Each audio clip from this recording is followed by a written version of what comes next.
नमस्कार सभी future pilots को। आप देख रहे हैं पायलट प्रिपरेशन एंड मेरा नाम ऋषि है। और आज हम पढ़ेंगे दी अर्थ। EARTH। ओके, सो आज हम पढ़ेंगे दी अर्थ के बारे में।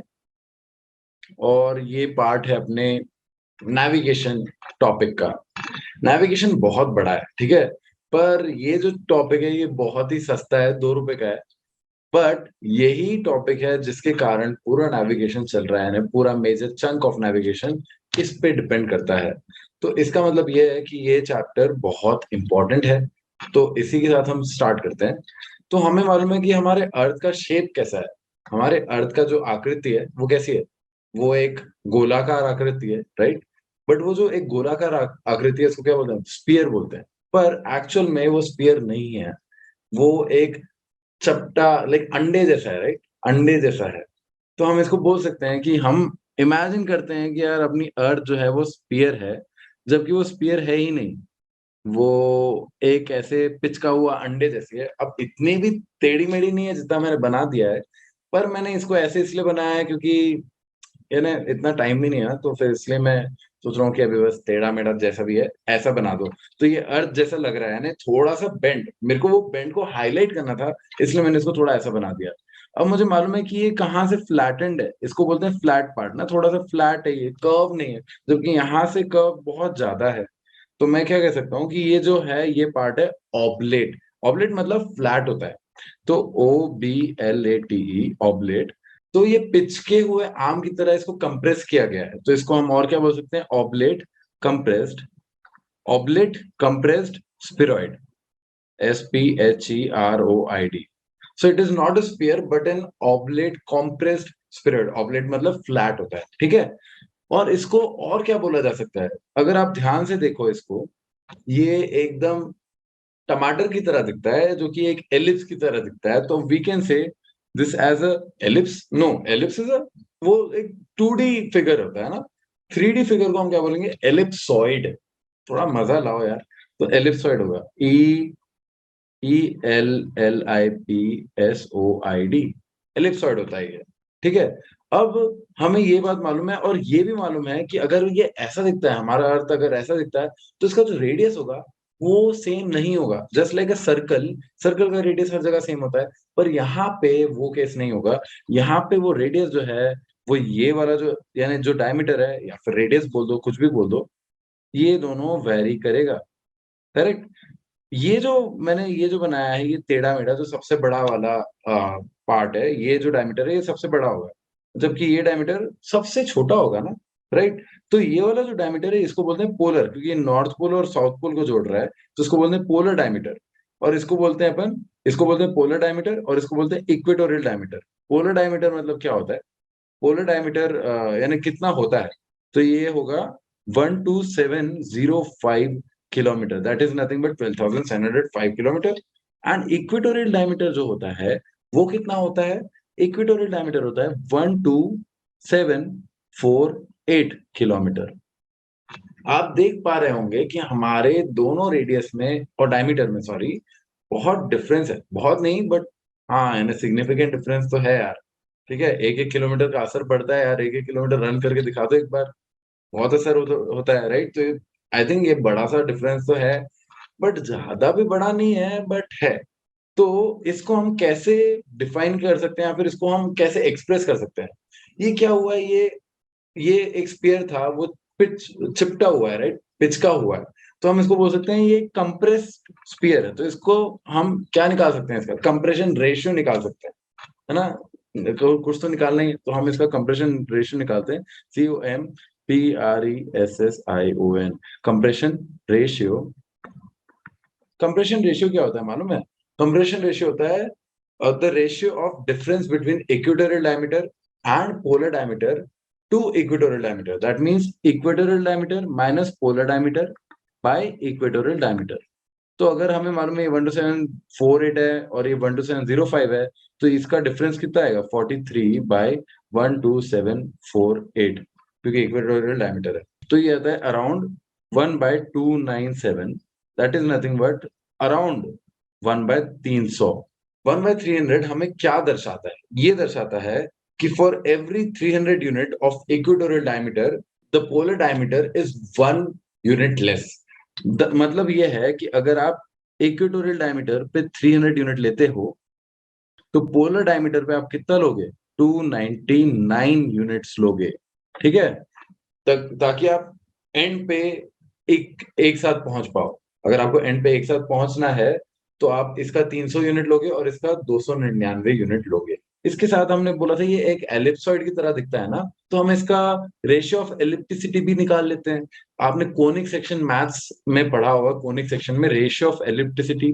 तो रेशियो ऐसे ही खेल कूद के निकाल लेते हैं यार, क्या जा रहा है अपना। Ratio of ELLIPTICITY।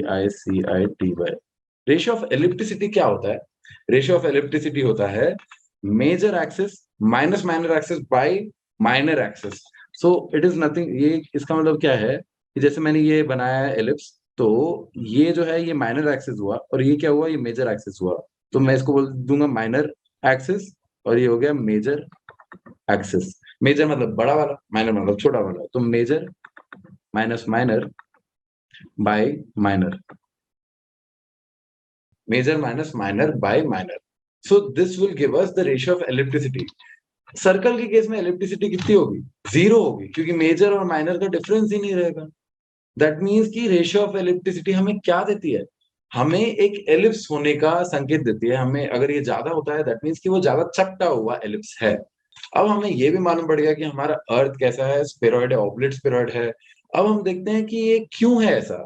ये इसलिए चपटा है क्योंकि ये अपने ही एक्सिस पे रोटेट कर रहा है।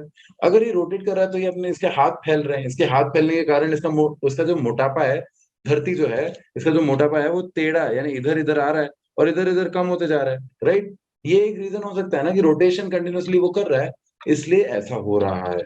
तो हम बोल सकते हैं रोटेशन ऑफ अर्थ के कारण हो रहा है। ये कोई ऐसे लिखने की बात नहीं है, बस मैं बता रहा था ना, एक कनेक्शन बना रहा था ताकि आप इस टॉपिक पे बिना झिझक आ पाओ। तो रोटेशन ऑफ अर्थ क्या होता है, रोटेशन ऑफ अर्थ कैसे होता है? तो अगर हम रोटेशन ऑफ अर्थ देखें, जैसे ये मेरा अर्थ है, ठीक है, तो मैं इसको देखूं तो रोटेट अर्थ ऐसे हो रही है। मैं एक सूरज हूं, तो मैं देख पा रहा हूँ कि पहले जापान आता है, फिर इंडिया आता है, फिर उसके बाद अफ्रीकन नेशंस आते हैं, फिर बहुत देर बाद यूनाइटेड स्टेट्स आ गया, फिर वापस जापान आता है, फिर इंडिया आता है, लाइक दिस। अब मैं इसको ऐसे देख रहा हूँ तो मालूम नहीं पड़ रहा। मेरे को मालूम पड़ रहा है कि यार ये मेरे मेरे वेस्ट से मेरे ईस्ट में जा रहा है। तो आपके यानी ईस्ट से लग रहा होगा, बट ठीक है, आप समझ जाओ। ठीक है, तो ये मेरे वेस्ट से ईस्ट में जा रहा है ऐसे। अगर मैं इसको ऐसे ही रोटेट होते हुए नॉर्थ से देखूं तो ये मेरे को एंटी क्लॉकवाइज रोटेट होते हुए दिख रहा है। और अगर मैं इसको नीचे से देखूं तो ये क्लॉकवाइज रोटेट होते हुए दिख रहा है। ठीक है, तो मैं क्या कह सकता हूँ ना कि अर्थ का रोटेशन अगर मैं नॉर्थ पोल से देखूं तो वो एंटी क्लॉकवाइज होता है, वेर एज अगर मैं अर्थ का रोटेशन साउथ पोल से देखूं तो ये कैसा होता है? क्लॉकवाइज होता है। एंटी क्लॉकवाइज और क्लॉकवाइज होता है। एंटी और क्लॉकवाइज यानी दोनों तरह के होते हैं ये। ठीक है, अब मुझे मालूम पड़ गया रोटेशन ऑफ अर्थ कैसे होता है। पर एट द सेम टाइम अब हम भूल जाते हैं कि हमारा एक ऑब्लेट स्फेरॉइड हुआ करता था, क्योंकि हम अब जब कैलकुलेशन करने की बारी आती है, जब हमें लोकेशन पता करने की बारी आती है ना, तो हम भूल जाते हैं कि अर्थ एक स्फेरॉइड है। हम उसका एक स्फीयर लेके कैलकुलेट करते हैं। ऐसा क्यों? क्योंकि बहुत टफ है यार जिंदगी ऑलरेडी। क्यों इसको और टफ करना? सिंपल सी बात है, मैं तो ये कहूंगा, इससे ज्यादा कुछ नहीं है इसका रीजन। ठीक है, तो मैंने इसको क्या माना, इसको मैंने एक स्फीयर माना। इसको एक स्फीयर मान के अब मैं इस पे लोकेशन है कोऑर्डिनेट्स मारूंगा, जिससे कि मैं एक जगह से मेरा प्लेन चला के दूसरी जगह जा पाऊंगा। तो एक कोऑर्डिनेट से दूसरे कोऑर्डिनेट जाऊंगा। अब वो कोऑर्डिनेट्स कैसे दिखते हैं? अगर मैं 2D में देखूं तो वो होता है वाई और एक्स होता है। ठीक है, वाई और एक्स मेरी सारी इच्छा पूर्ति कर देते हैं। जैसे कि मैं 1,1 बोल देता हूँ, यहाँ पे मैं बोल दूंगा 1,5। ये क्या हो जाएगा? ये हो जाएगा 6,7 हो जाएगा। राइट, तो मैंने ये कोऑर्डिनेट्स लिख दिए हैं जिससे मुझे मालूम पड़ रहा है कि मैं कहाँ पे लोकेट करता हूँ। तो अगर मैं बोलूँ कि मेरे को 1,1 से 6,7 जाना है, तो मुझे ऑटो ड्राइवर एकदम ऐसे टेढ़ा मेढ़ा ज्यादा मीटर काट के फिर इधर ले ही जाएगा, बट ले जाएगा ना यार in the end of the day. ठीक है, पर होता क्या है कि हम जा रहे हैं 3D रेल्म में, एक 3D दुनिया में जा रहे हैं। तो 3D दुनिया में यार, दुनिया में ये सब नहीं होता है इतने ध्यान से। तो उसमें क्या होता है, उसमें कंसेप्ट आता है मेरिडियन का, ठीक है? मेरिडियन हमें वाई कोऑर्डिनेट देता है, समझ लो अपना वाई कोऑर्डिनेट देता है। तो मेरिडियन होता क्या है? It is the shortest line joining the north pole and the south pole. बहुत ही सस्ता है इसका डेफिनेशन, 2 रुपए का भी नहीं है। मेरिडियन क्या करता है, वो नॉर्थ पोल और साउथ पोल को जोड़ता है ऐसे। तो ये नॉर्थ पोल है, ये साउथ पोल है, ये दोनों जुड़ कैसे रहे हैं? Because of this meridian. अभी ये देखो, ये भी एक मेरिडियन हुआ, यानी जहां जहां ये पूरा सर्कल जा रहा है, ये एक सेमी सर्कल है ना, एक सेमी सर्कल है। सी, एक सी जैसा बन रहा है, राइट? तो ये सेमी सर्कल है, ये एक मेरिडियन जैसा ही है। कि जैसे जैसे मैं इसको रोटेट कर रहा हूँ, ये हर एक, जैसे मैं इस पे रोटेट करके एक एक लाइन बना दूं, फिर इसको थोड़ा सा मोड़ू, फिर वापस एक और लाइन बना दूं, तो ये सारे क्या होंगे? मेरिडियन होंगे। क्यों एक मेरिडियन होंगे ये? क्योंकि ये नॉर्थ पोल से जा रहे हैं साउथ पोल डायरेक्टली, और ये क्या कर रहे हैं ना, ये एक स्ट्रेट लाइन जैसे बना रहे हैं। On the earth surface meridian will look like a straight line, correct? तो ये क्या होगा कि एक स्ट्रेट लाइन बना रहे हैं मेरे को, बट ये दिखते सेमी सर्कल की तरह है, ठीक है? तो meridian is the shortest line joining the north pole and the south pole. तो ये ऐसा दिखता है करीब। अगर हम इसको बनाएं तो यहाँ पे अगर हमने बनाया तो ये हो गया अपना एक मेरिडियन, फिर ये हो गया अपना कर्व के कारण दूसरा मेरिडियन ऐसा दिखने के, और ये तीसरा मेरिडियन हो गया, ये चौथा मेरिडियन हो गया, ठीक है? वैसे ही इस डायरेक्शन में भी होगा, ये मेरिडियन हो गया एक, ये दूसरा मेरिडियन हो गया। तो फिर क्या हुआ कि मेरिडियन क्या होता है, सेमी सर्कल्स होते हैं बहुत सारे, और वो ऐसे दिखते हैं और वो ऐसे बनते हैं, ठीक है? अब प्राइम मेरिडियन, अब क्या है ना कि कंसेप्ट ऑफ प्राइम मेरिडियन क्यों आता है? क्योंकि यार मैंने इतने सारे लॉन्जिट्यूड बना दिए, बट मुझे अपना जीरो नहीं मिला। जैसे कि मैं कोऑर्डिनेट्स बना रहा था तो उसमें 0,0 मिल रहा था, पर मैं अब यहाँ पे आया हूँ, तो मुझे यहाँ पे भी एक जीरो की जरूरत है।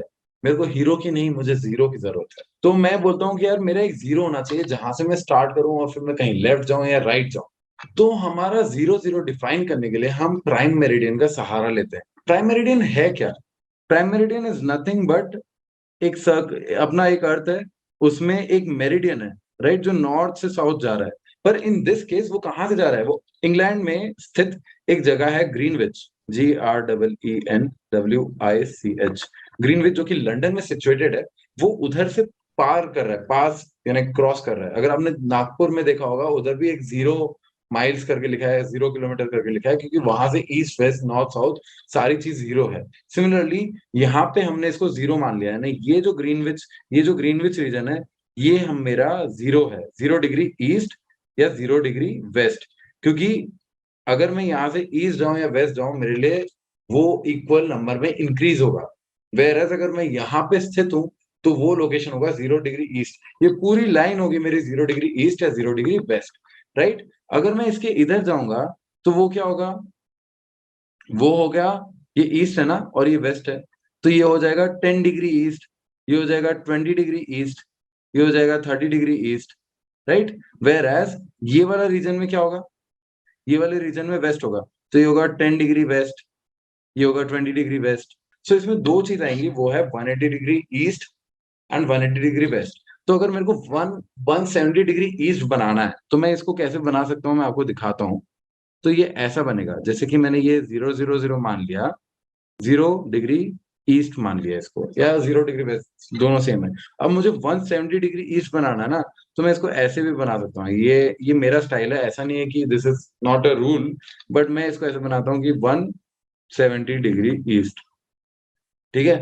160 डिग्री वेस्ट बनाना है, तो वो कैसे बनेगा? मैं बोलूंगा इधर 160 डिग्री वेस्ट, राइट? अगर मेरे को 90 डिग्री वेस्ट बनाना है, तो मैं कैसे बनाऊंगा? 90 डिग्री वेस्ट इधर ही बनेगा, क्योंकि वो बीच में आ रहा है ना, तो ये 90 डिग्री वेस्ट है। फिर 91 डिग्री वेस्ट बनाना है, तो मैं कैसे बनाऊंगा? 91 डिग्री वेस्ट ऐसा एकदम चिपका हुआ आएगा, क्योंकि वो एकदम ही पास रहेगा ना सरफेस के। तो 91, 92 और इधर आएगा, 93 और इधर आएगा, राइट? तो ये क्या हो रहा है ना कि जैसे जैसे आप 90 से जाते जाते हो, तो वापस आप अंदर अंदर कॉन्वर्ज करते हो। वेर एज जब आप 90 तक जाते हो ना, तो वो बाहर तक जाता है, राइट? ये दिख पा रहा होगा आपको। अब आपको मेरिडियन तो समझ में आ गया, पर इसको और क्या बोलते हैं? इस चीज को और क्या बोलते हैं? इसको आपने सुना होगा लॉन्गिट्यूड, राइट? इसको लॉन्गिट्यूड भी बोलते हैं। तो लॉन्गिट्यूड और मेरिडियन में डिफरेंस क्या है? लॉन्गिट्यूड जो है वो दो मेरिडियन से बनता है, एक होता है मेरिडियन और एक होता है उसके अपोजिट वाला मेरिडियन। तो दोनों मेरिडियन जब चिपकते हैं एक दूसरे से, तो एक सर्कल बनाते हैं। जैसे कि मैं बनाता हूँ, जैसे कि ये एक सर्कल है, राइट? तो इसका एक मेरिडियन रहेगा ऐसा वाला, ठीक है? और इसका एक एंटी मेरिडियन रहेगा जो कि अपोजिट डायरेक्शन में रहेगा, राइट? तो ये दोनों जब एक साथ जुड़ते हैं ना, तब ये एक लॉन्गिट्यूड बनाते हैं, ठीक है? तो longitude is made by one meridian and one anti meridian. Anti meridian बोलते हैं जो उसके अपोजिट में रहता है उसको। इसका एक हार्श सा डेफिनिशन भी होता है जो बुक में लिखा है। अगर आप चाहो तो वो भी मैं एक्सप्लेन कर सकता हूँ, पर वो एग्ज़ाम में नहीं आता है, तो इसलिए मैं अभी एक्सप्लेन नहीं कर रहा। अगर आप चाहो तो you can come in my class which is on 20 July and you can have a demo session as well. तो हम स्टार्ट करते हैं, लॉन्गिट्यूड क्या होता है? वो मेरिडियंस ही होते हैं, बट वो 2 मेरिडियन से जुड़ के बनते हैं। यही होता है लॉन्गिट्यूड, और उसका सेम कैरेक्टरिस्टिक होता है कि 0 degree east, 0 degree west, 10 degree east और 180 डिग्री तक जाता है ईस्ट और वेस्ट दोनों डायरेक्शन में। अब तक हमने बात की वर्टिकल कोऑर्डिनेट्स की, अब हम बात करते हैं horizontal coordinate which is nothing but latitude.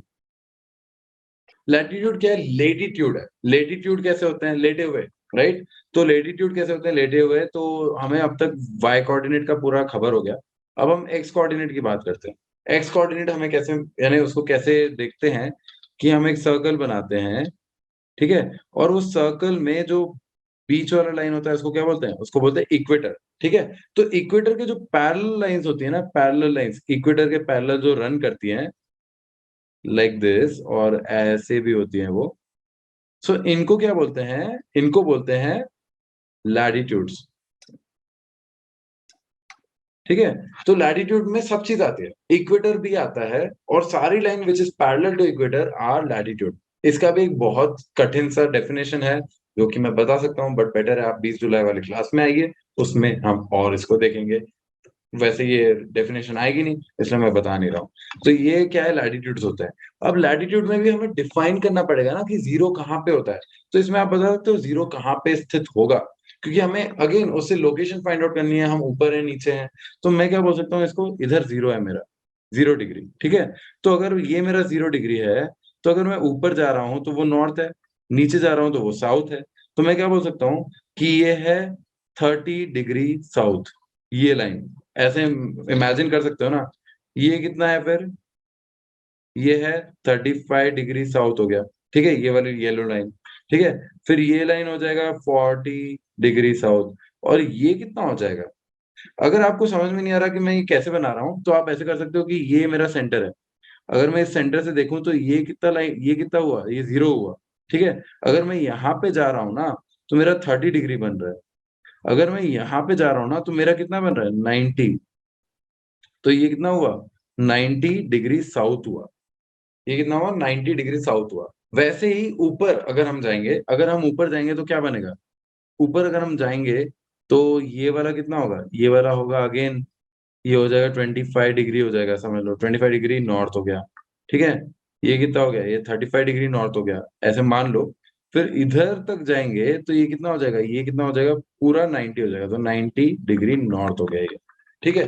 तो हम देख पा रहे हैं कि कैसे, अगर जैसे ये इक्वेटर पे रहता है तो ये 0-0 रहता है, जैसे ये बढ़ता है तो 10 degree north, 20 degree north, 15 like 25 degree north, फिर ऐसे करके ये पूरा जब ऐसे हो जाता है, तो ये कितना हो जाता है? 90 डिग्री नॉर्थ और 90 डिग्री साउथ तक उसकी औकात है, that is its limitation till there.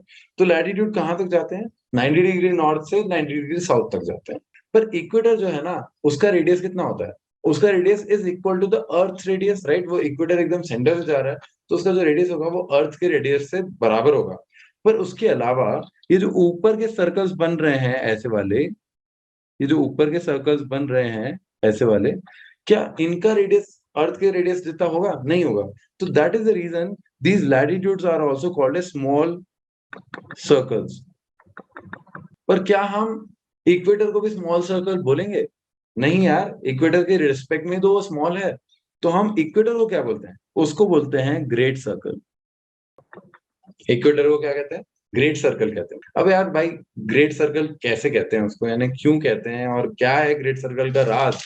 तो ग्रेट सर्कल का राज यही है कि it is a circle whose plane divides the earth in two equal hemisphere। तो मैं ये मेरा ग्रेट सर्कल, यानी ये मेरा इक्वेटर है, ठीक है? अगर मैं इसको ऐसे काटूँगा, अगर मैंने इसको ऐसे-ऐसे काटा, तो आप देख पा रहे हो कि मेरा ये जो स्फीयर है, वो ऊपर का हिस्सा अलग, इक्वली अलग, और नीचे का हिस्सा इक्वली अलग हो जाएगा। तो इसको मैं ऐसे तोड़ के अलग-अलग रख सकता हूँ, राइट? तो दैट मीन्स व्हाट कि जब मैं इसको 20 से काट रहा हूँ ना, जैसे ये अर्थ है, ठीक है? और इसको मैं 20 से काट रहा हूँ, तो ये मेरा इक्वेटर है और ये इक्वेटर 20 से काट के मेरे को नॉर्दर्न हेमिस्फीयर और साउदर्न हेमिस्फीयर दे रहा है। वैसे ही क्या मैं लॉन्गिट्यूड्स की बात कर सकता हूँ? Yes, all the longitudes cut the earth in equal halves. So longitude ऐसे काट सकता है, फिर ऐसे भी काटता है ना, अगर वो ऐसे काट रहा है तो वो ऐसे प्लेन में काटेगा, राइट? ऐसे। तो ये पूरा ये अलग, ये प्लेन के इस साइड में जो है वो अलग हो जाएगा, इस साइड में जो है वो अलग हो जाएगा। तो अगेन ये साइड से मैं इसको काट सकता हूँ इक्वली, राइट? तो सारी लॉन्गिट्यूड जो है, सारे जो लॉन्गिट्यूड है, अगर मैं उनको लाइक लॉन्गिट्यूड क्या होता है, दो मेरिडियन से बने होते हैं, तो एक लॉन्गिट्यूड पूरा मुझे कट करके देता है in two equal half. So all the longitudes are great circles. But क्या सारे लैटिट्यूड्स ग्रेट सर्कल है क्या? अगर मैं बात करूं लैटिट्यूड की, तो latitude can not be great circle, क्योंकि बस इक्वेटर ही है जो ग्रेट सर्कल जैसा बन रहा है। बट उसके ऊपर जो भी है, ये दूसरे जो सर्कल्स हैं, क्या ये जब इसको मैं प्लेन से काटूंगा, यानी इसको मैं ऐसे चाकू से इधर से काटूंगा, तो ये तो ऊपर वाला पार्ट देंगे और ये बड़ा सा नीचे वाला पार्ट देंगे, विच इज अनइवन। तो इसलिए मुझे I can not say latitudes as great circle, but I can say all the longitude as great circles. इसके अलावा मैं कोई टेढ़ी लाइन को भी ग्रेट सर्कल बोल सकता हूँ क्या इन दोनों के अलावा? हाँ, मैं बोल सकता हूँ। ये मेरा लॉन्गिट्यूड है, ये मेरा लैटिट्यूड है, ये एक अननोन सी लाइन है, ये भी एक अननोन सी लाइन है और ये भी एक अननोन सी लाइन है। सारे जब तक वो सेंटर से पार कर रहे हैं, जब तक वो सेंटर से पास कर रहे हैं, उनका जो फे यानी प्लेन है, वो सेंटर पे उसका सेंटर है। दैट मीन्स कि वो सारे सर्कल्स और ये अपने अर्थ को दो इक्वल हिस्सों में करेंगे। तो मैं क्या बोल रहा हूँ कि अगर मैं दो पॉइंट कहीं भी लूं इक्वेटर ये अपने स्फीयर पे, तो दोनों पॉइंट से मैं आधा कर सकता हूँ इसको, यानी इक्वल हाफ में इसको काट सकता हूँ, ठीक है? बट अगर मैंने दो point vertical like polar opposite लिए तो क्या होगा? अगर मैंने पोलर अपोजिट लिए ना, तो फिर उससे मल्टीपल क्या बनेंगे, लॉन्गिट्यूड बनेंगे, जैसे इधर बन रहे हैं तो मल्टीपल लॉन्गिट्यूड या कुछ भी बन सकते हैं, राइट? तो अगर मैं दो पोलर अपोजिट इधर लूं इन दोनों पे, तो इधर से भी मल्टीपल लाइंस बन सकती है ऐसी। तो मल्टीपल लाइन से इनफाइनाइट कटिंग ग्रेट यानी कटिंग कर सकता हूं मैं, तो इनफाइनाइट ग्रेट सर्कल बनेंगे अगर दो पोलर अपोजिट पॉइंट्स लिए। बट अगर दो पोलर अपोजिट पॉइंट्स नहीं, जैसे ये पॉइंट लिया और ये पॉइंट लिया, तो आई नो कि मैं इधर से इधर तक का बस एक ही ग्रेट सर्कल बना सकता हूँ, ना कि ये पॉइंट और ये पॉइंट से मैं ऐसे करके यानी टेढ़ा मेढ़ा तो नहीं जा सकता ना, मुझे सीधा ही जाना पड़ेगा। तो दैट इज द रीजन कि दो पॉइंट से एक ही ग्रेट सर्कल बनता है until and unless they are diametrically opposite और दे आर पोलर अपोजिट। तो इसके पॉइंट नोट डाउन कर लो कि it is the shortest distance between two given point first, the second is its radius, diameter, and center is same as that of the Earth.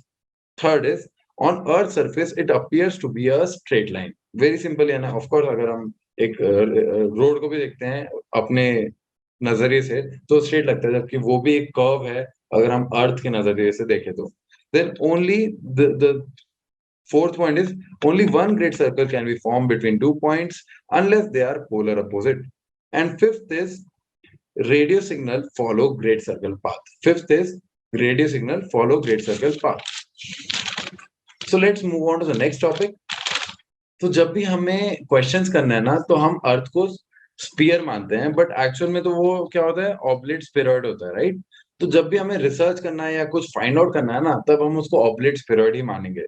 तो अब मैं अर्थ centre की बात करूं ना, तो उसमें भी एक डिलेमा आ जाती है, उसमें भी एक अड़चन आ जाती है। आपको मैं बताता हूँ क्यों। क्योंकि अगर हम अर्थ सेंटर को एज अ ऑब्लेट स्फेरॉइड देखें, EARTH अर्थ सेंटर, अगर मैं अर्थ सेंटर को एज अ ऑब्लेट स्फेरॉइड देखूं, तो वो क्या सेंटर पे आएगा? अगर मैं इधर से एक टेंजेंट बनाता हूँ, ये ऐसे मान लो एक टेंजेंट है, तो उसका नॉर्मल कहाँ पे आएगा? यहाँ पे ही आएगा। तो ये एक नॉर्मल हो गया। अगर मैं इधर से एक टेंजेंट बनाऊं, तो उसका नॉर्मल कहाँ पे आएगा? ऐसे ही आएगा, राइट? तो आई कैन से कि मेरा यहाँ तक तो एकदम सही चल रहा है, सब चीज एकदम सही चल रही है। पर अगर मैं यहाँ पे एट 45 डिग्री एंगल पे एक टेंजेंट बनाऊं, यानी आप समझ पा रहे हो ना, टेंजेंट अगर मैं बनाई तो वो कैसे बनेगी? मैं 90 एक ऐसे 90 पे बनाता हूँ, तो वो क्या हो रहा है, यहाँ पे क्या हो रहा है? अगर मैं इसको ऐसे बना रहा हूँ, तो यहाँ पे क्या हो रहा है? यहाँ पे जो 90 आ रहा है उसका सेंटर यहाँ पे आ रहा है, ठीक है? ये सेंटर और ये सेंटर में डिफरेंस आ रहा है, ठीक है? तो इसको क्या बोलते हैं ना, इसको बोलते हैं जियोसेंट्रिक। इसको बोलते हैं जियोसेंट्रिक सेंटर और इसको बोलते हैं जियोडेटिक सेंटर, GEODETIC सेंटर, ठीक है? जियोडेटिक सेंटर को और ज्योग्राफिक सेंटर भी बोलते हैं, सेंटर, और इसको ऑब्जर्वर सेंटर भी बोलते हैं ना। अगर एक ऑब्जर्वर रख दिया तो ये इसका भी सेंटर हुआ। तो यहाँ पे से जब भी हम एक नॉर्मल बनाते हैं ना, तो वो जो नॉर्मल है वो इधर जाता है, यानी इस पॉइंट पे जाता है, ना कि सेंटर पे जाता है, for a very logical reason कि earth is not a sphere, it's a oblate sphere, and oblate sphere can not have one centre, it can have, like ellipse doesn't have one centre, you know, right? So the same way इसका भी centre same नहीं है। तो हम इसको क्या बोलते हैं ना कि ये ऐसा, लाइक इससे क्या फायदा हो रहा है, नहीं ये तो हमने समझ लिया। तो हम इसको पहले एक बार जॉट डाउन कर लेते हैं। तो फर्स्ट पॉइंट क्या है कि both geodetic and geocentric centre coincide at poles और इक्वेटर। हम देख सकते हैं कि अगर मैं पोल्स की बात करूं तो पोल्स का सेंटर कहाँ पे आ रहा है, इधर आ रहा है, राइट?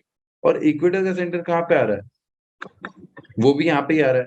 तो एट पोल्स एंड इक्वेटर तो हमें कोई डिबेट ही नहीं करना है कि उसका सेंटर कहाँ पे है।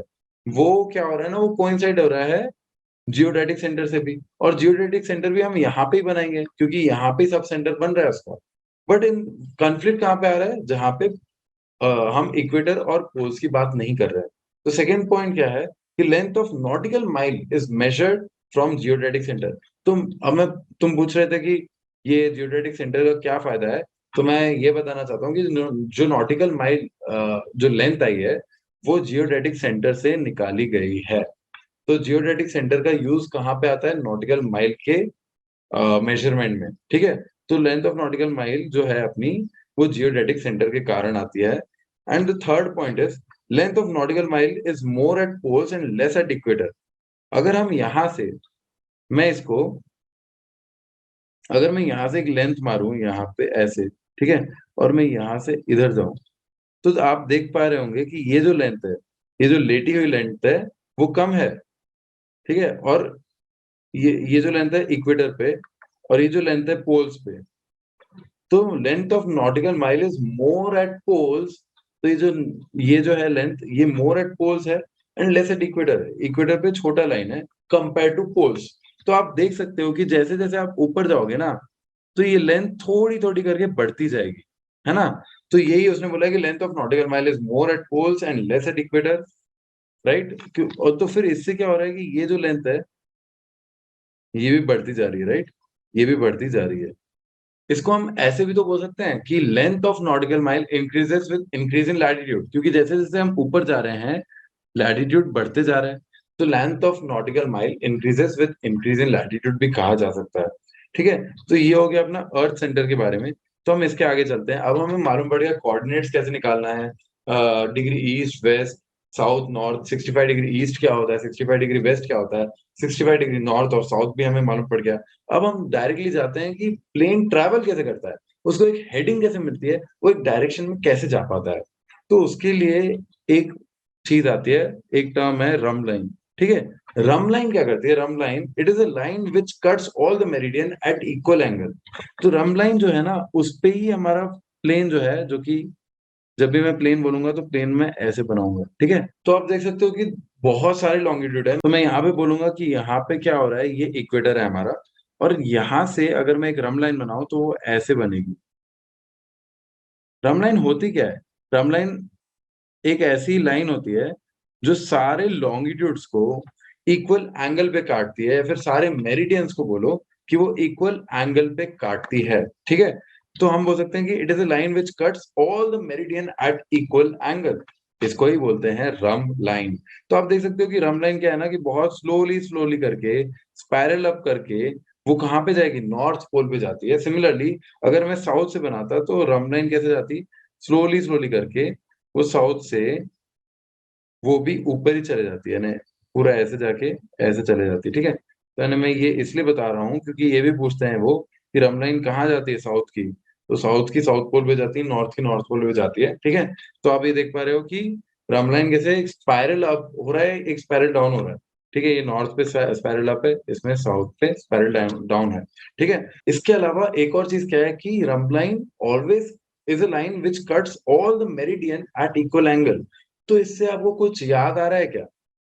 यस, हमारा जो इक्वेटर है वो भी तो रंब लाइन को काट रहा है, यानी वो भी तो एक रंब लाइन हो सकता है, बिकॉज वो भी ऑल द लॉन्गिट्यूड को 90 डिग्री पे काट रहा है।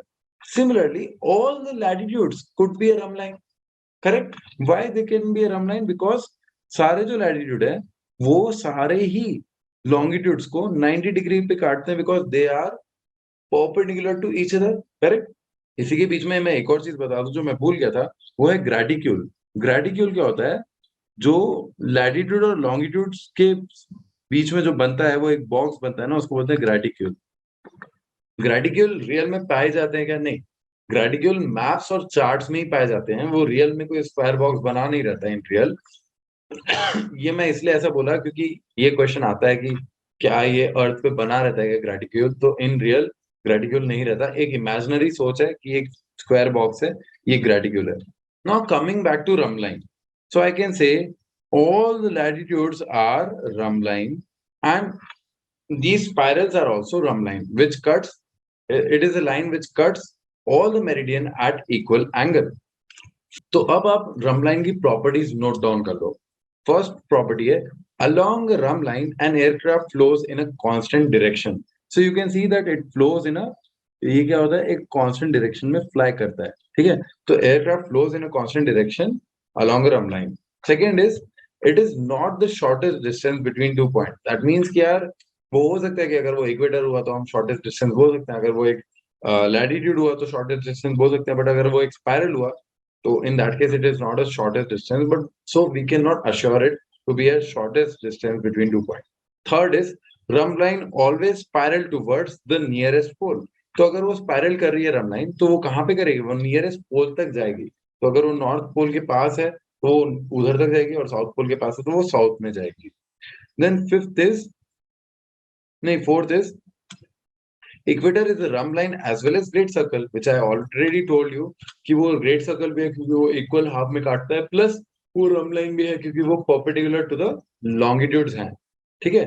एंड उसके अलावा क्या है कि parallel of latitude is a rhumb line. Parallel of latitude is always a rhumb line, so all the latitudes are rhumb line, ठीक है। उसके बीच में जो भी होगा वो भी एक rhumb line ही होगा। जैसे parallel of latitude, इसके बीच में मैं एक और latitude बनाऊं तो वो भी रंब लाइन ही होगा, ठीक है। ये जो मैंने बनाया है वो भी एक रंब लाइन होगा। Now that we know all things about rhumb line, let's talk a bit about cardinals, ठीक है। What are cardinal? Cardinal system is like this. ये मेरा, ये हुआ और ये मेरा एक क्रॉस बना दिया मैंने, और मैंने क्या बोला, ये ईस्ट है, ये वेस्ट है, ये नॉर्थ है, ये साउथ है। पर कार्डिनल को हम और वे में भी लिख सकते हैं, क्योंकि हम थोड़े फैंसी, हम एक पायलट है, हम इसको बहुत अच्छे वे में लिख सकते हैं।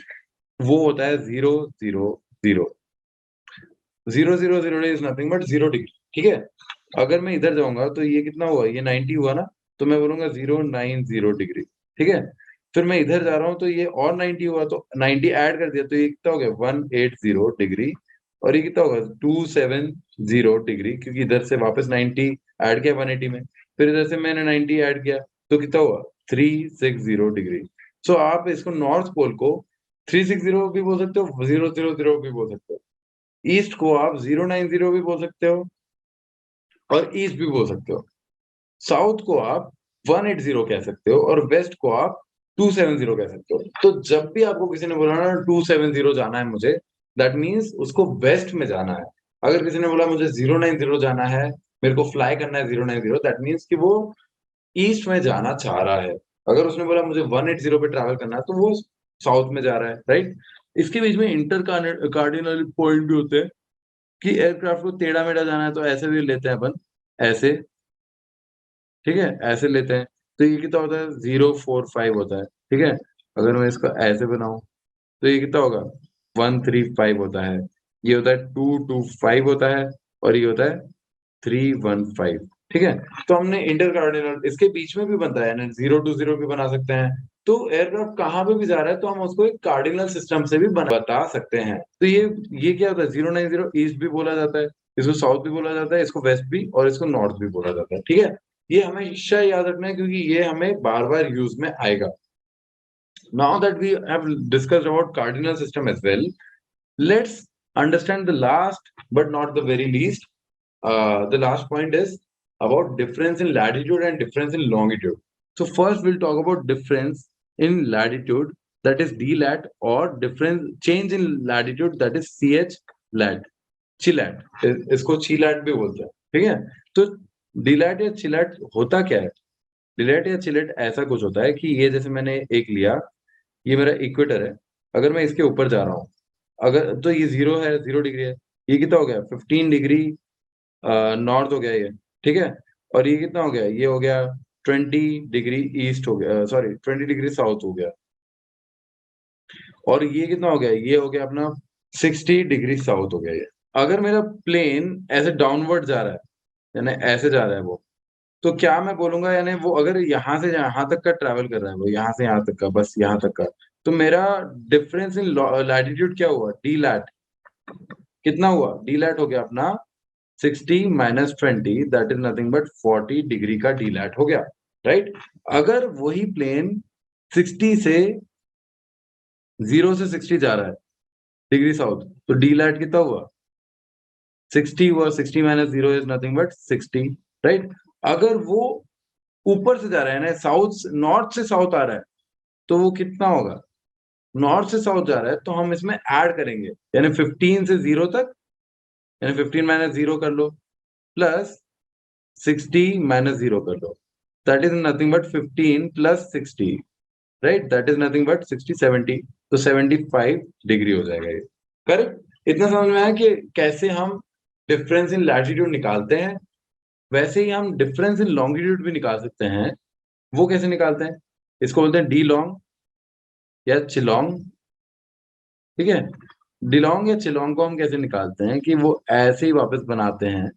ठीक है. और इसमें हम ये बोल देते हैं कि अगर जैसे मुझे ये है मेरा वापस ग्रीनविच मान लो. ठीक है. तो ये मेरा हो गया अपना 10 डिग्री वेस्ट. ठीक है. और ये हो गया मेरा, समझ लो व्हाट वी से 95 डिग्री वेस्ट मान लो इसको. 95 डिग्री वेस्ट. ठीक है. अगर मैं 95 डिग्री वेस्ट से 10 डिग्री वेस्ट आ रहा हूँ. अब ध्यान से सुनना. अगर मैं 95 डिग्री वेस्ट से 10 डिग्री वेस्ट जा रहा हूँ, ये मुझे मालूम है ये ईस्ट होता है, ये वेस्ट होता है. ठीक है. अगर मैं 95 डिग्री वेस्ट से 10 डिग्री वेस्ट आ रहा हूँ, तो मेरा डायरेक्शन क्या है? 95 इधर है, वो ऐसे जाके ऐसे आएगा. राइट. तो this is nothing but anti clockwise हो रहा है. ये एंटी क्लॉकवाइज है. और एंटी क्लॉकवाइज जब भी होगा ना, तो याद रखना anti clockwise is east and clockwise is west. ठीक है. Anti clockwise is east and clockwise is west. So हम अगर 95 डिग्री वेस्ट से 10 डिग्री वेस्ट पे आ रहे हैं, यानी ऐसे आ रहे हैं ना, तो इसका मतलब क्या होगा कि अपना डी लॉन्ग जो होगा, डी लॉन्ग वो कितना होगा? 95 minus 10, that is nothing but 85 degree east होगा, ना कि वेस्ट. दो it is still is in, यानी वो वेस्ट में ही है अभी भी, पर वो हम इसको 85 डिग्री ईस्ट क्यों लिख रहे हैं? Because of the direction the aircraft is going in. ठीक है. वो एंटी क्लॉकवाइज जा रहा है, इसलिए हमने इसको ईस्ट लिखा है. अगर वो 10 डिग्री वेस्ट से 95 डिग्री वेस्ट जाता, तो हम क्या बोलते हैं? डिलोंग is nothing but 95 minus 10, that is nothing but 85 degree west हो जाता. Got it? 85 डिग्री वेस्ट और 85 डिग्री ईस्ट का कमाल. अगर मुझे 10 डिग्री वेस्ट से 20 डिग्री ईस्ट जाना हो, तो मैं क्या करूंगा? सेम चीज, 20 डिग्री ईस्ट है ये, और ये 10 डिग्री वेस्ट है. अगर मैं 10 डिग्री वेस्ट से 20 डिग्री ईस्ट जा रहा हूं, तो क्या हुआ? ये क्लॉक एंटी क्लॉकवाइज हुआ. तो मैं बोलूंगा 10 minus 0 plus 20 minus 0 is equals to D long. Right.